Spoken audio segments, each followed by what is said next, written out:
नमस्कार। मेरा नाम अरविंद कुमार है। मैं असिस्टेंट प्रोफेसर शारीरिक शिक्षा विभाग, गवर्नमेंट पीजी कॉलेज चुनार से। आप सभी को नमस्कार एक बार फिर से।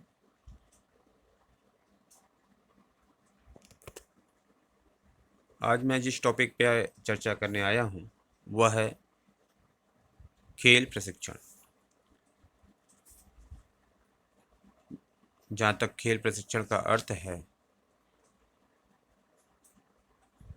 यह दो शब्दों से मिलकर बना है, खेल और प्रशिक्षण।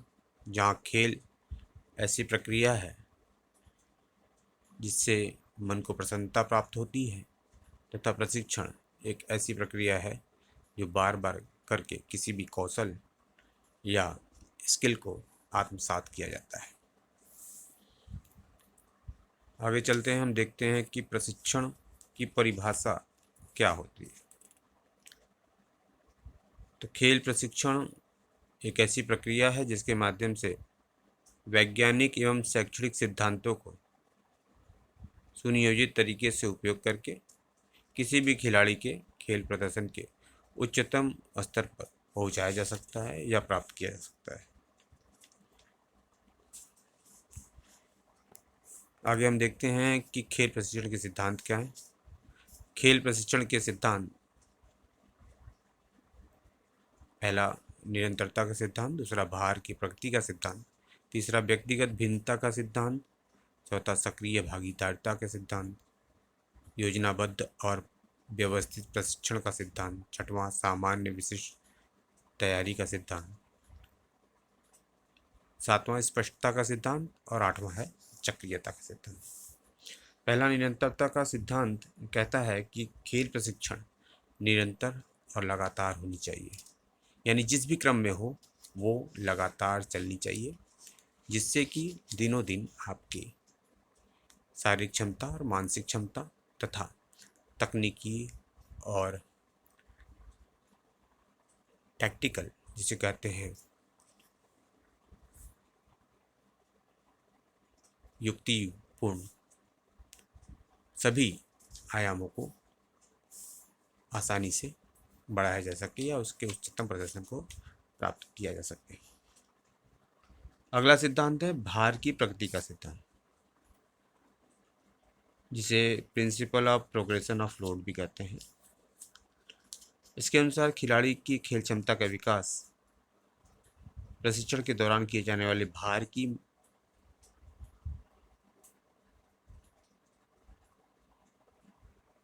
मात्रा पर निर्भर करता है। जैसा कि कहा गया है कि दैनिक प्रशिक्षण के दौरान एक जैसा भार दिए जाने पर खिलाड़ी की खेल क्षमता में परिवर्तन नहीं होता। इसलिए समय समय पर खिलाड़ी को दिए जाने वाला भार बढ़ाया जाना चाहिए, जिससे कि प्रशिक्षण भार के द्वारा खिलाड़ी के सहन करने की क्षमता को बढ़ाया जा सके। तीसरा है व्यक्तिगत भिन्नता का सिद्धांत। इस सिद्धांत के अनुसार प्रत्येक खिलाड़ी अपने आप में विशिष्ट होता है, वो एक दूसरे से अलग होता है। इसलिए हमें चाहिए कि खिलाड़ी के विभिन्न ग्रुपों को बना करके उनको प्रशिक्षण दिया जाए। हो सकता है कोई खिलाड़ी छोटा हो, कोई बड़ा हो, किसी की शारीरिक क्षमता ज़्यादा हो, किसी की मानसिक क्षमता ज़्यादा हो। तो अगर हम इसको ग्रुप में बांट लेंगे तो हम आसानी से प्रशिक्षण दे सकेंगे। चौथा है सक्रिय भागीदारिता का सिद्धांत। इस सिद्धांत के अंतर्गत कहा गया है कि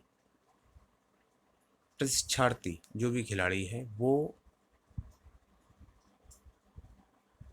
सक्रिय भागीदारी निभाए। ऐसा ना हो कि प्रशिक्षण में किसी खिलाड़ी को ज़्यादा और किसी को कम अवसर प्राप्त हो। तो सभी को ऐसा अवसर प्राप्त हो जिससे कि वो सक्रिय रहें, और हो सके तो उन खिलाड़ियों के राय मशवरे का भी उपयोग किया जा सकता है, जिससे उन्हें लगे कि वो भी इसका एक पार्ट है। पांचवा है योजनाबद्ध एवं व्यक्तिगत प्रशिक्षण का सिद्धांत, योजनाबद्ध एवं व्यवस्थित प्रशिक्षण का सिद्धांत है, जिसे principle of planned and systematic training कहते हैं। इस सिद्धांत के अनुसार जब भी प्रशिक्षण दिया जाए तो वो योजनाबद्ध हो, कब क्या कैसे करना है इसका पूरी रूपरेखा तैयार करके ही दी जाए। जब आप पूरी रूपरेखा तैयार करके किसी भी प्रशिक्षण या किसी भी कार्य को करते हैं तो वो पूर्ण रूप से सफल होता है। अगला है सामान्य एवं विशिष्ट तैयारी का सिद्धांत, principle of general and specific preparation. खिलाड़ियों को हमेशा सामान्य प्रशिक्षण और विशिष्ट प्रशिक्षण दोनों को बांट कर दिया जाना चाहिए। सामान्य प्रशिक्षण, मान लीजिए कोई खिलाड़ी, अगर क्रिकेट का उदाहरण लें तो कुछ बॉलर हैं, कुछ बैट्समैन हैं, विकेट कीपर कोई है, कोई फील्डर है, कोई कैप्टन है, तो सबकी आवश्यकताएं अलग अलग हैं, सबकी स्पेशलिटी अलग है। जो बैट्समैन है वो अगर ओपन कर रहा है तो वो अलग कंडीशन में खेलता है, और अगर मिड क्रम में खेल रहा है, मध्य क्रम में खेल रहा है तो उसकी अलग विशेषता है। तो उनकी नीड के अनुसार उनको उस तरीके की विशेष ट्रेनिंग दी जानी चाहिए। यही है सामान्य एवं विशिष्ट तैयारी का सिद्धांत। अगला है स्पष्टता का सिद्धांत, जिसे प्रिंसिपल ऑफ क्लैरिटी भी कहते हैं। इस सिद्धांत के अनुसार खिलाड़ी को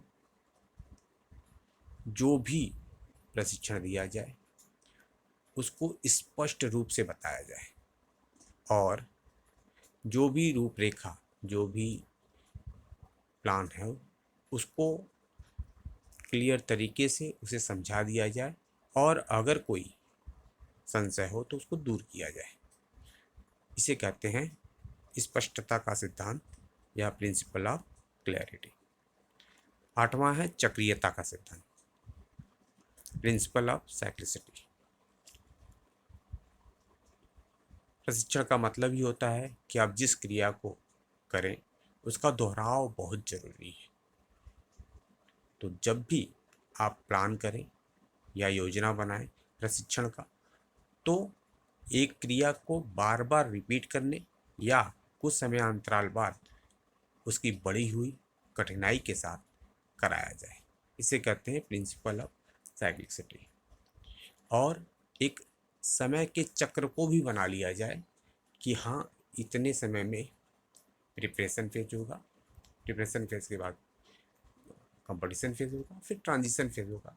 तो इस प्रकार भी आप फेज को एक चक्रीय परिधि में ले आए, जिससे कि एक क्रिया को दूसरे क्रिया से जोड़ करके एक साइकिल बनाया जाए। इसे कहते हैं प्रिंसिपल ऑफ साइक्लिसिटी, चक्रीयता का सिद्धांत। आज हमने देखा खेल के अर्थ, परिभाषा और खेल के सिद्धांतों। अगले वीडियो में हम आगे बढ़ेंगे, जिसमें देखेंगे खेल प्रशिक्षण की विधियाँ। आज के लिए बस इतना ही। धन्यवाद।